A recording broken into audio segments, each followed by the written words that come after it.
My girlfriend said, "It's over. My new man is taking me to Paris." But she didn't know her new man was my intern. My ex, Madison, thought she'd hit a jackpot. We'd been together for 8 months when she decided I wasn't ambitious enough for her taste. She arranged our breakup like a performance piece, chose the busiest Starbucks in downtown, made sure to speak loud enough for everyone to hear. "I'm with someone better now, Ryan, someone who actually has his life together." She was practically glowing with satisfaction as she delivered each word like a dagger. "James is taking me to Paris next week. First-class tickets, 5-star hotel on the Shams. He told me money's no object when you're with someone who actually matters in this world." The entire coffee shop had gone quiet. She was putting on a show, and I was the unwilling star of her humiliation theater. She wanted everyone to witness my supposed downfall while she ascended to her new life of luxury. But as she kept describing her Prince Charming, something started clicking in my brain. Young finance executive, drives a pristine white BMW, works in a glass tower downtown, takes her to the most expensive restaurants in the city. That description sounded incredibly familiar. "Wait," I interrupted her mid-speech. "What's his last name?" "Son," she said proudly. "James Son.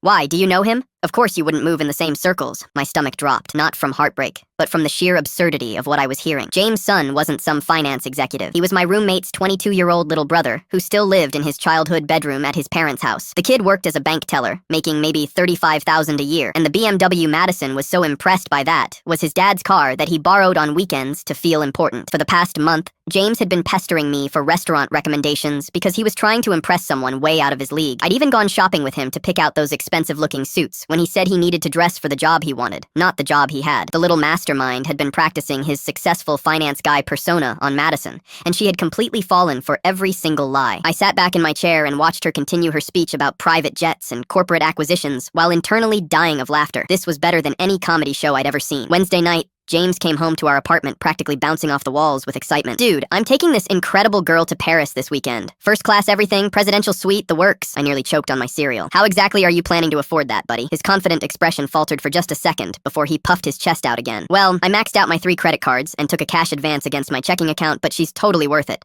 Once we're together and she sees how much I care, I'll figure out the money situation later." 3 credit cards, $28,000 in debt for a weekend in Paris with a girl who had dumped me specifically because she thought I wasn't financially successful enough. The irony was so thick you could cut it with a knife. I grabbed his phone and pulled up Madison's Instagram profile. I watched his face go from excited pink to corpse white in about 3 seconds.